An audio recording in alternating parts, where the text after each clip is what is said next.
This is Blake Temez with the Blake Temez podcast, where I speak as a Catholic layman to Catholic laymen about missional living, wisdom cultivation, and legacy building in service of Christ and his bride, the Church. Thanks for being here.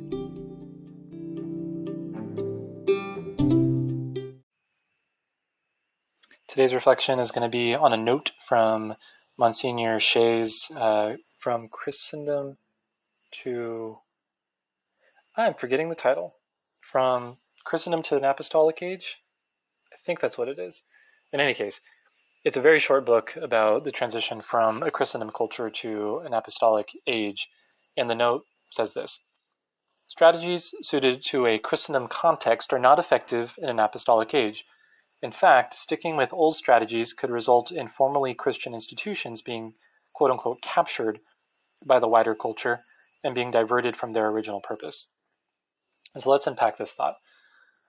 A Christendom culture is, in Shay's rendering, is one that is characterized by a lot of the values of Christianity, like the world view implicit from Christianity is the general air that people are breathing, the water that they're swimming in. And so there's a lot of things taken for granted when it comes to what is justice. What does the relationship between the church and government look like? What is the responsibility of men and women in their marriages and in child rearing? That type of thing, kind of big picture agreement about a number of things, even in the midst of diversity. And all of those things being oriented toward, the values of the gospel and the person of Christ. Now, that's differentiated from an apostolic age because in an apostolic age, the air that we're breathing is more so misaligned with the gospel, that there's kind of a more widespread disagreement about what constitutes the right treatment of other people. What does the relationship, again, between religion and government look like? And there can be an overall antagonism to religious faith or Christianity in particular. And so, this is typified by the apostolic age of the early church, like the original apostolic age, and the Christendom culture of the Middle Ages, for example. And Shay is arguing that the strategies that Christians, take in a Christendom context are not effective in an apostolic age. That being the case because Christendom strategies are primarily about maintaining existing institutions and conserving existing ideals, whereas an apostolic age needs to be characterized by the creation and the promotion of new ways of being, new forms of living, and kind of revolutionizing or subverting even, like prevailing norms. And so if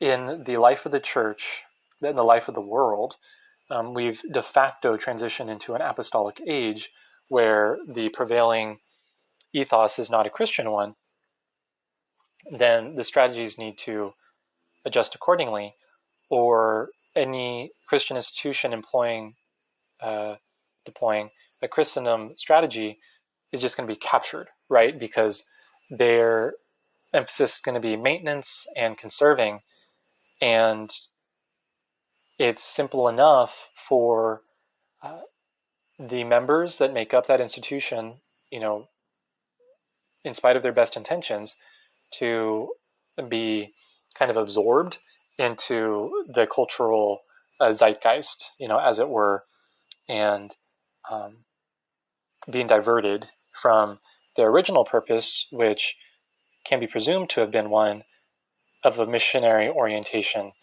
related to proclaiming the gospel and transforming people into Christ-likeness more and more.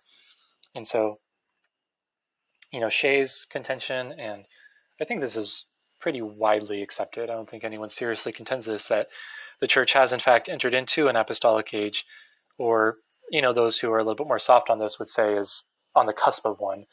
And so there needs to be a real reckoning right now on how the existing institutions that we have can make that shift into apostolic strategies so that they're not captured or diverted before it's too late, like many institutions already have been. And so, in the context of your ministry, whether it's a personal apostolate or you're responsible for leading larger groups of people, consider if your primary orientation is a Christendom one or an apostolic one.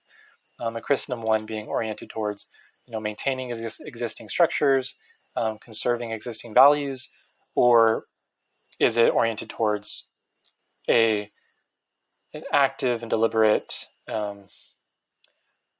creative activity and promotion of new ways of being that can provide people with a path forward in the shifting cultural milieu that we're in right now. And so